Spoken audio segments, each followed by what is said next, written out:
Could ancient history and biblical prophecies reveal hidden secrets behind Joe Biden's presidency, along with Kamala Harris's political rise and sudden fall? Is it possible that an ancient mystery holds profound revelation into what is happening right now with the presidency of Donald Trump? Today, New York Times bestselling author Jonathan Cahn is here to unveil his most explosive prophetic revelations yet. But first, watch this.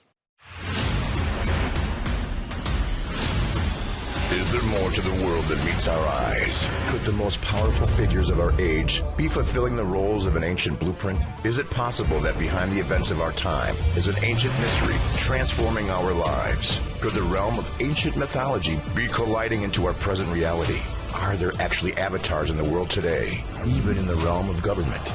Leaders impacting nations, even America, and holding an ancient secret. Have they even altered elections?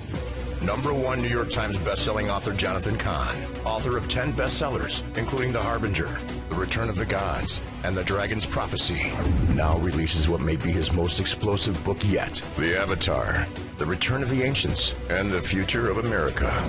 The book you can't afford not to read.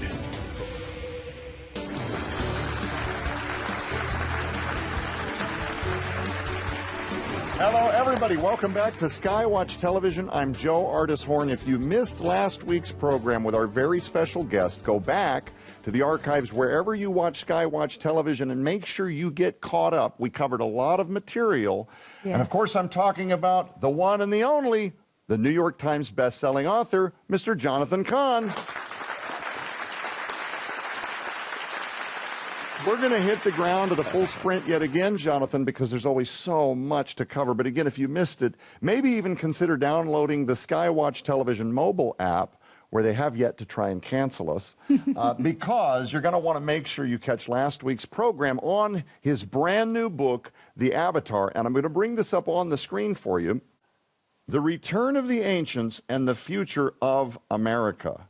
And last week, we covered just a tithing, didn't we, Jonathan? Talking about this prophetic template that has accurately demonstrated the last 3 presidential elections. And, of course, we teased as we move through this series that we're doing with you how this template can accurately maybe point towards prophetic things that have yet to come. Give us just a taste for those that missed the Avatar and where we left off. Yeah, the Avatar is explosive, and we're going to get to, it's going to go continuously in this direction of explosive of the books that I've written. This is not only the nature of the principalities, the gods with a small g, that are touching America, the mysteries behind it, the templates behind it, behind everything, the political realm, the spiritual, who's in the White House, who will rise, who falls, and even, for instance, we're not going to get on this one, but we will get the assassination attempt on Donald Trump. There's a gigantic mystery behind it. Yes. There is so much, and once you see it, you can't unsee it. I mean, once you see it,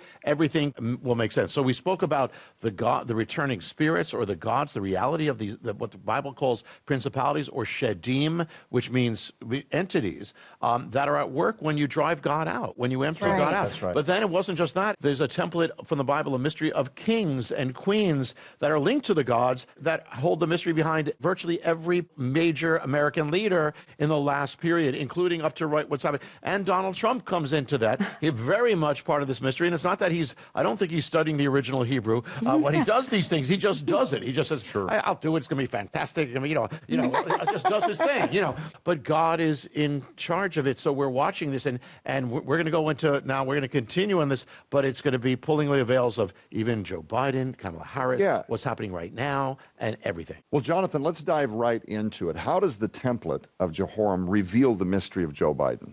Yeah, with Joe Biden, this is also in the template, and there's a king in that template linked to all these, whose name is Jehoram. Now, Jehoram knew about the things of God. I mean, he was raised that way, but he turned against them. He was apostate, and he was a weak king. Well, Biden, and by the way, when we talk about this, I want to say this at each time. It's not about the people. We have no enemies. We pray for the people. They don't know what they're doing, but it's part of the mystery. And the thing is that Joe Biden was weak. But, at the beginning of his time, he was actually not for Roe versus Wade. He was kind of going in the issue towards life. And he turned totally against it, where he's actually, by the end of the presidency, he's persecuting pro-life people, taking grandmothers, being put into prison. He follows this, and during the reign of Jehoram, one of the major issues of his time is border crossings, border incursions. Wow. Foreigners are coming into the borders unchecked in there. It's like a porous border. So that's number one. So Joe Biden. So the time of that. Another one is near the beginning of his reign, Jehoram suffers a massive military disaster, a pullout, a withdrawal from a land that they were occupying, which was Edom. Well, for us, it was Afghanistan. At the beginning of his reign, same thing, pullout that weakened his presidency and also, by the way, weakened the entire world order. Probably gave rise to other things that the invasion by Russia, the other invasion, which will bring to another thing here. That is, during the time of Jehoram, the land of Israel is invaded by an enemy people who launch an invasion of the land, October 7th, Jehoram. The people who do this, the Bible identifies them as Arabians and Philistines. Arabians, we get the word Arab. Philistine, the word Palestinian literally means the Philistines. Now, the invasion in the time of King Jehoram begins for the Philistines in what we call now the Gaza Strip. So they come in from the Gaza Strip in the time of Jehoram. They raid the land, and they take Israelis hostages back to Gaza in the reign of Jehoram. Okay, now here's another thing about Jehoram. The Bible says that Jehoram led the people away from God, and Biden got into a lot of anti-biblical policies. Yes. One of them, you remember, he gathered on the White House, and it was rainbows all over the place, to sign an act called the Respect for Marriage Act. Of course, it was the very opposite of what it was. And basically what it's saying is that everyone pretty much is going to be forced to say or recognize, confess that marriage is not between a man and a woman, as God said. It can be between anybody, man and a man, woman and woman. So he signs that. Okay. Now, at the end of that, he lights up the White House in the colors of a rainbow, which Obama did when basically biblical marriage or traditional marriage was struck down. Okay. And that, by the way, the rainbow, remember, is linked to the goddess Ishtar, who's the goddess of gender confusion. Okay. So he does that. Now, there's one day in the entire Bible, one day that God says, I'm not going to recognize marriage. One day. It's in the book of Ezra, when the men of Israel intermarried with the pagan world. That's right. And so Ezra gathers them together, says, no, this is wrong, and God's not recognizing it. You got to repent. Well, it was on the 20th day of Kislev. When Biden did that and he lit up the White House, it was the 20th day of Kislev, the day that God says, I am not going to respect the marriages. This is not biblical. And he could not have known that. So what happens with Jehoram is he's basically weak, and he's not following God, and he weakens the entire kingdom. And that's going to lead to some other things linked to Biden. I'm always so impressed at how your brain, probably under the prompting of the Holy Spirit, is somehow able to aggregate all of these dates and connecting points and how it ties to Bible prophecy and ancient history. Are you guys keeping up here? So impressed. It's all litigated, of course, in your new book, The Avatar. What happened, though, to Jehoram in the last days of his reign? Well, the big issue with Jehoram at the last part of his reign was he became physically impaired, physically enfeebled. Physically, where we don't even know if he was running the government or you had an auto scribe or something. We don't know if it was the people around him running the government. So even that is part of the template of Jehoram. What is the mystery of Ahaziah? At the end of his reign, or the end of his time, King Jehoram has only one son left, his youngest son. Biden, at the end, has one son left, his youngest son. The son who was left for Jehoram was Ahaziah. He didn't follow the Lord. The one who was left for Biden was Hunter Biden, who didn't follow the Lord. The name Ahaziah comes from the Hebrew root word ahaz, which means to seize. Now, to seize is, in Old German, is the word henten, thus the name Hunter. So Ahaziah, Hunter. Oh, my goodness. You can't make it up. You can't make this stuff up. Now, who was Atalia? Yeah. Now, people don't know. This is going to open up the next mystery. This is going to go now into the territory of Kamala Harris. Okay. Jezebel has a daughter. Oh, Okay. wow. Now, if before we were seeing that Hillary Clinton was kind of following the template of Jezebel, not knowing it, but she's doing it. Well, who was her political heir? She ran for the presidency, and they said, well, Clinton passes the torch to Harris, because she followed, she was the next one to run. Well, so this is Jezebel's daughter is going to be the template of Kamala Harris. Atalia, she is, first of all, her background, ideologically and everything, goes through Jezebel, which is to the city of Tyre, Phoenicia, which is radical ideology, pagan, West Coast. So the beginning of Harris is the West Coast, where Berkeley, San Francisco, which is all these radical things. That's where she came out of. But to come to the throne, or to come to power, Atalia had to enter into a political marriage with a king. So Harris comes to power by a political marriage, and it was a political marriage, with Joe Biden. And it was a politically joined to and married to. Yeah. Now, the one who was Jehoram, who is the prototype of Biden. So Wow. you've got Jehoram and Atalia, you've got Biden and Kamala Harris. Okay. Now, the thing is, Atalia is the queen. Now, she's the number 2 ruler in the land. So Atalia was the number 2 ruler when border crossings are coming in, when they withdraw, all those things we just said, all those things happen with that. But at one point, Atalia, Jehoram gets weaker and weaker, and Atalia vies to become number 1, become the number 1. So Okay. Kamala Oh, my Harris, it goodness. gets to the point where she vies to Okay. become number 1. Atalia, in order to come to the throne, she actually kills the royal children.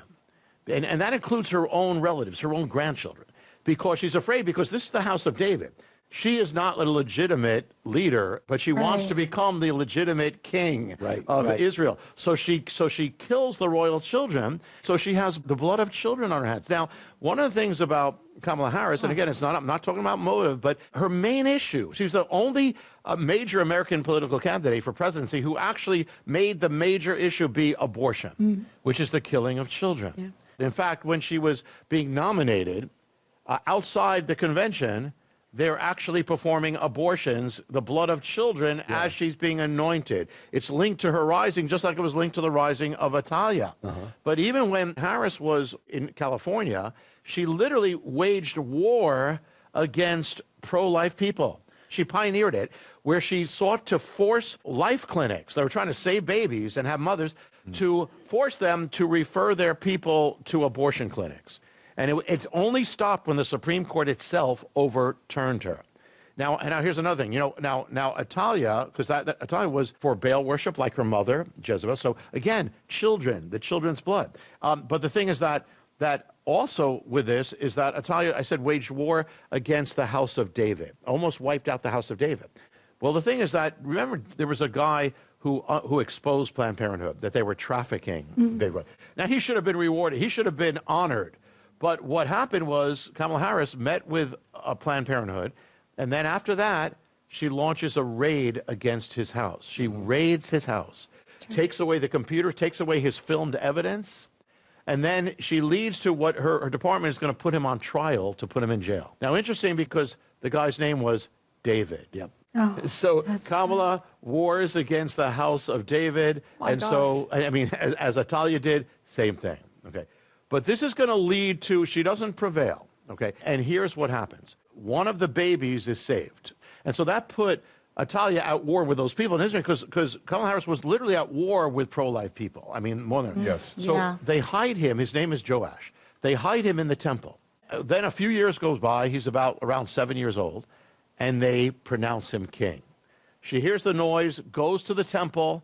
She's in the temple courtyard, temple. She sees that, says basically this is treason, treachery. They overthrow her. She is defeated. She is overthrown. Okay. Now, interesting. So the downfall of Atalia is linked to the temple. Now let me just give a contrast here, and a little another mystery. Because the downfall of Jezebel wasn't linked to the temple. She's in the north. She was on a balcony, and they said, throw her down, and she gets thrown down. Okay.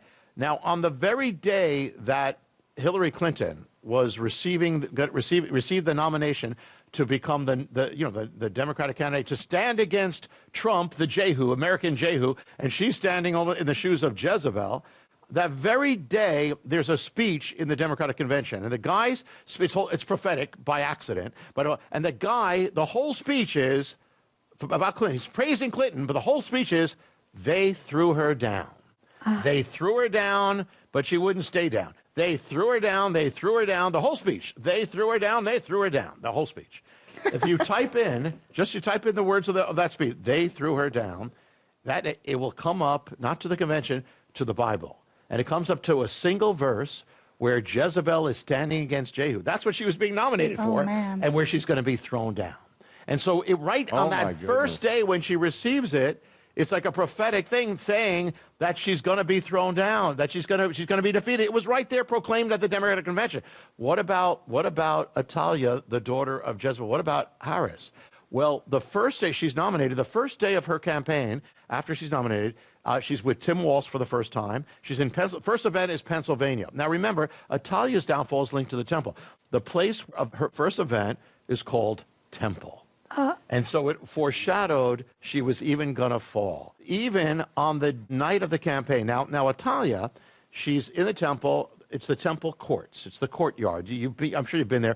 She wasn't inside the building. It was the courtyard, the yard of the court of the temple. Then she's taken outside and she's killed in the valley, the Kidron Valley. Okay, so you got the courtyard, the yard, and the valley. Harris, she puts her campaign for the night of the election on Howard University. The place where she puts her campaign is called the Yard, overlooking the valley. And so it was all ordained. She wasn't going to prevail. Can you guys see why one of these installations of SkyWatch TV is never going to unpack what's in the book, The Avatar? But for those, Jonathan, that want to dive in even deeper, you have the Avatar Uncensored DVD album, and we're going to make that available in just a minute. Tell us a little bit about what's in that. Yeah, this is exclusive. This is not, you cannot go on Amazon. You cannot go to a bookstore. You got to go here in SkyWatch. This is special. I only do it for a few ones. This is the uncensored version. Even though this is explosive and most explosive, there's still other explosive stuff I couldn't put in the book. And there are other things, other entire mysteries I didn't put in the book, including really at the end times, what are the most important keys for us as believers? What do we need to know? You're not just reading it, you're actually going to see all these prophetic events that unfold, the gods, the mysteries. It's 8 one-hour DVDs where I'm opening all these things up. Right. And there's no other thing like it there. You can show it to your church, show it Bible study people, unsaved people in your life. It's going to be revealing all sorts of things that are really nowhere else. So it's real special, and it is exclusive.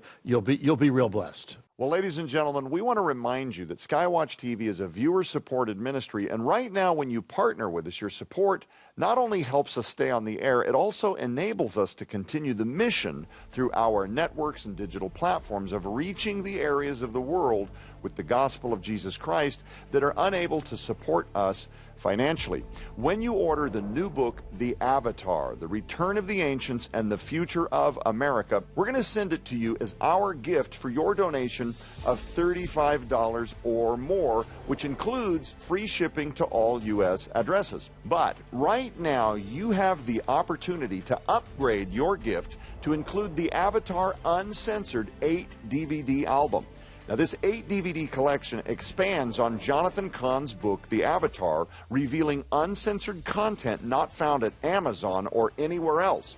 You'll watch mysteries unfold in real time, including prophetic insights into future events and their timing, keys to overcoming unprecedented challenges during the end times, the Ezekiel prophecy and America's role, the mysteries of the statue, Hazael, and many more. This collection is packed with never-before-seen prophetic events on film and video. The Avatar book and Avatar Uncensored 8-DVD collection holds a retail value of over $150. Yours now for your donation of $85 or more. So again, for your donation of $35 or more, you'll receive the Avatar book with free shipping to all U.S. addresses. Or you can upgrade your gift to include the Avatar book and the Avatar Uncensored 8-DVD collection for your donation of $85 or more, which again will include free shipping to all U.S. addresses. So don't delay. Order today, and remember, when you donate, you'll be helping SkyWatch TV continue reaching the world with the gospel of Jesus Christ. You can scan the QR code on your screen using the camera app on your phone for instant access to this special opportunity. You can also visit us at skywatchtvstore.com or call 1-844-750-4985 and ask for the Avatar and or the Avatar Uncensored Collection right now. You don't want to miss out on the Avatar. One of the things I find interesting is we're going through 2 Kings right now in our weekly Bible study at home. So we're getting right into the section that you are talking about in the Avatar. And Jehu is a really, really interesting character. For example, 2 Kings 10, where he says, Ahab served Baal a little, but Jehu will serve them much. Yeah. Bring the priests of Baal to me. Yeah. How does what Jehu did when he became king after throwing down? Yes. And by the way, that speech at the Democratic Convention was given by a Missouri congressman, Representative Emanuel Cleaver.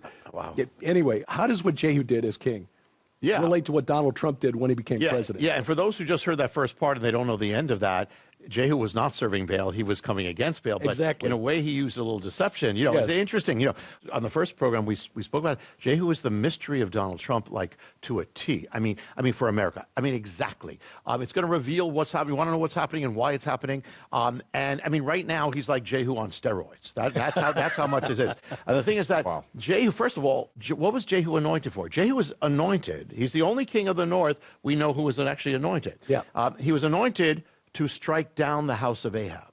And so what have we talked about? When we talked about America, we were at this point where the American house of Ahab, which is wokeism and anti-biblical agenda, was taking over every single institution of America to the point believers were afraid to speak. I mean, people were afraid. And then Jehu rises up to strike that down. So on one hand, Jehu is a judgment for those against God. He's a judgment against all that. But he's also a defender of God's people. You know, when he came to the throne, he had a running mate in his chariot. He actually invited someone to come in who was a religious conservative. Each time Trump has chosen a religious conservative as a running mate.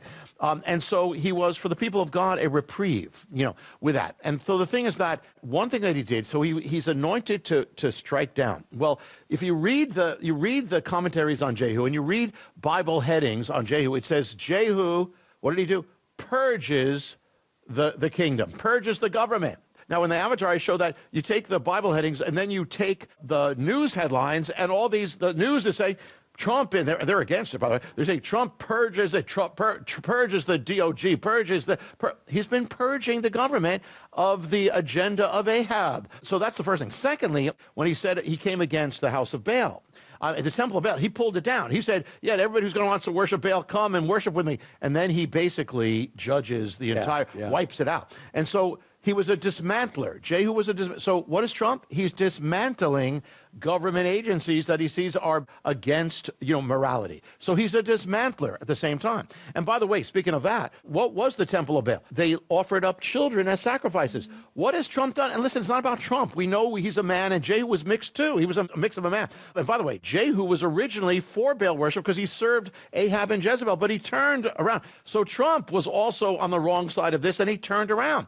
And so he is actually responsible. You know, what is America's temple of Baal? It was Roe versus Wade that allowed all these children to be killed. The man responsible more than anyone else was Donald Trump by putting into the Supreme Court what he did. So Jehu overturns the temple of Baal. And so that there's a reason for all this. So that's why Trump is the one who overturned it.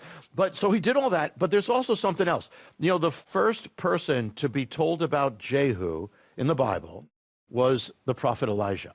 When Elijah was all discouraged, Lord, there's nobody left but me, God says, no, I have some left, and I want you now to anoint Elisha to take over, and anoint the man called Jehu. And so when Elijah's told that, God says, and he talks about the sword of Jehu, the sword of Jehu. Donald Trump's come with a sword. And the thing is that, I don't know if you saw this or you caught this, on the night of his inauguration, he's at this ball, this military ball, and they present him with a present.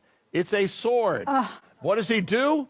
He takes the sword, starts waving it in the air, and dancing with the sword. Now, what president does that? No president does that, but Jehu would do that. Okay? So even that is part of this whole thing. So there's a real prophetic moment we're at, and it's not about a man. Donald Trump doesn't know these things, but God is using to accomplish his will, which we'll get to. But Jehu was extreme. He broke the molds. He wasn't a politician. He just broke out of the whole thing.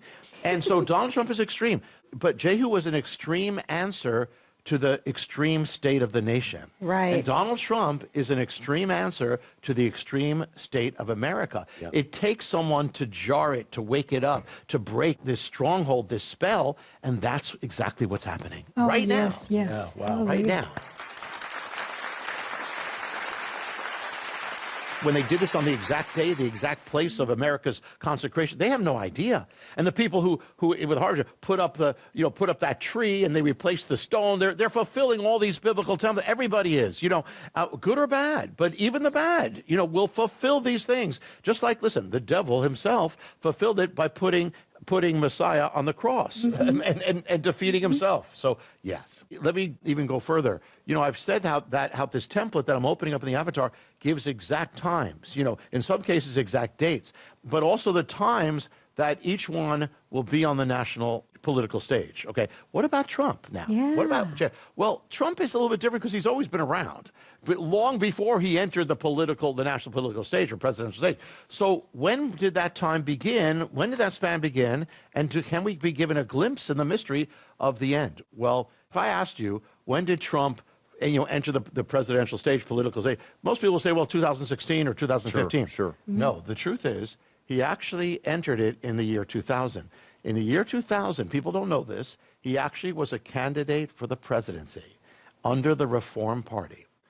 He was actually a candidate, and it had a name. It was called Trump 2000, posters all over, and Trump actually won the California primary, in that, before he stepped out. So 2000. Now, what is appointed for his last full year? It's going to be 2028. I mean, we don't know what he's going to do and all this stuff, but 2028 is the last appointed year. So you got, what's the span? It's 28 years. It's the year 2028. 28 years. Open the Bible.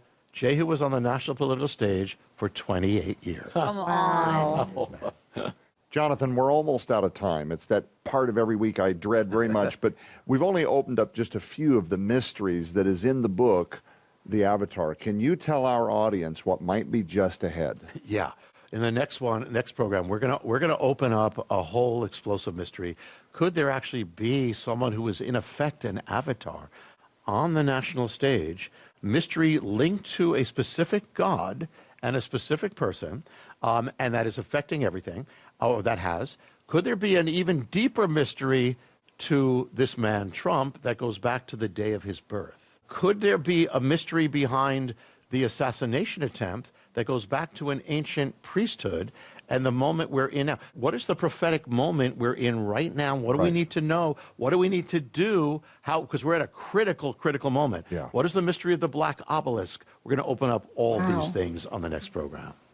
Jonathan, I cannot wait to dive into next week's program, and I'm sure those of you at home are certainly not going to want to miss it, because he'll be back to talk about the divine rulers that were once worshipped as gods across the ancient world and why it matters very much to Christians all over the world today, right now. It's not a program you're going to want to miss for everybody here in studio, everybody up here on stage. Jonathan, thank you so much for being here again this week. I'm Joe Artis Horn. Keep your eyes on the prize, which is Jesus Christ. We'll be back.